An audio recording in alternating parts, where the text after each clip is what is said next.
L'histoire des Juifs du Canada, un feuilleton proposé et présenté par Gérard Inger. Bonjour.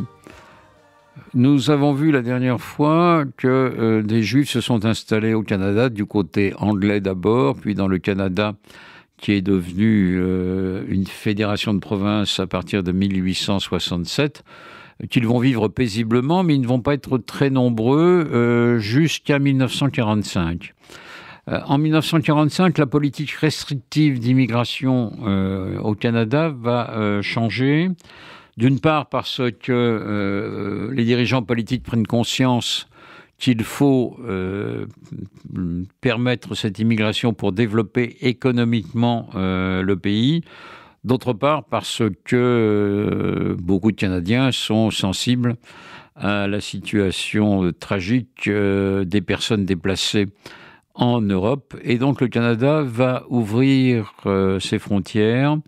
Et donc, de nombreux Juifs d'Europe, survivants de la Shoah, d'Union soviétique, de Pologne, d'Allemagne, d'Autriche, etc., vont s'installer au Canada.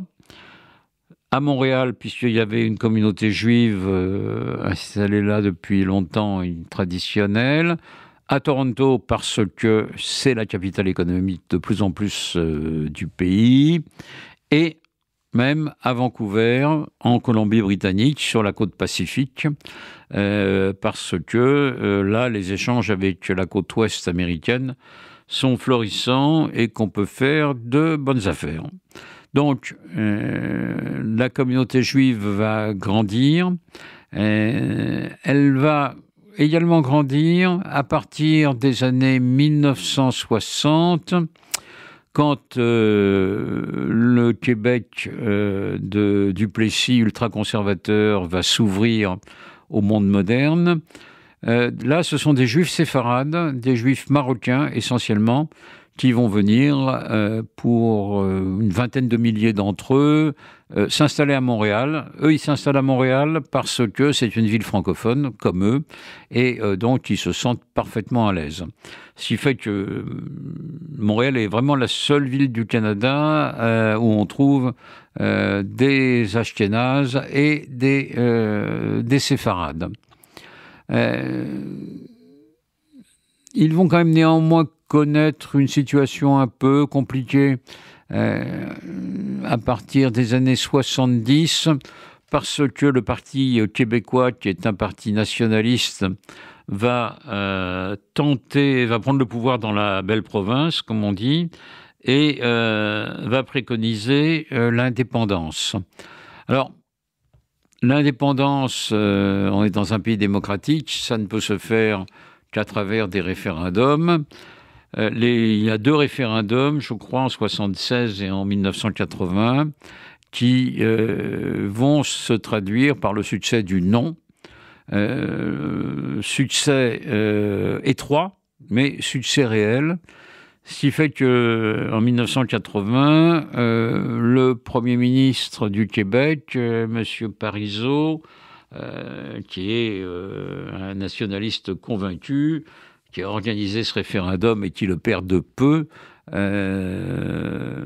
fait part de sa déception en disant que ce sont les minorités ethniques qui ont empêché le Québec de devenir indépendant.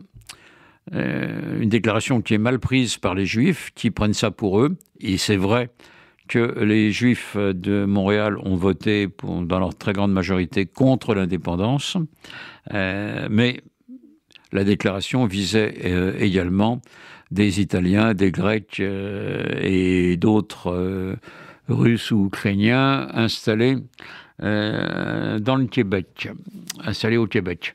Donc là, il y a de temps en temps quelques poussées d'antisémitisme, mais ça ne remet pas en cause la situation tranquille et prospère des Juifs du Canada, qui sont présents en politique, dans l'armée, dans les professions libérales. Et il y a des Juifs canadiens qu'on connaît bien, notamment Leonard Cohen ou Naomi Klein. Ces Juifs vont donc vivre et continuer à se développer de manière paisible jusqu'à aujourd'hui.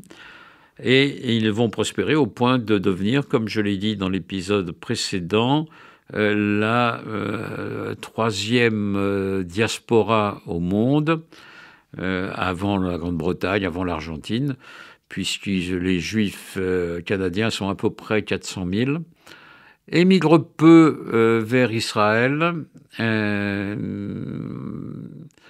mais il y a quand même un antisémitisme qui existe au Canada, notamment dans la jeunesse, qui soutient le mouvement BDS et les mouvements palestiniens dans les universités.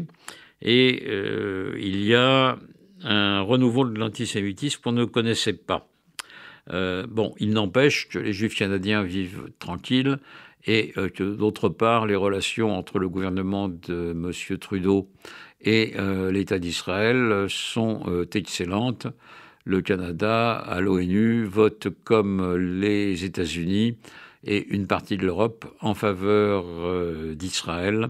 Et de ce côté-là, il n'y a pas de problème. Donc on a aujourd'hui environ 400 000 Juifs canadiens qui sont heureux et prospères, et on espère que ça va continuer pour eux. Touch me with your naked hand, touch me with your glove.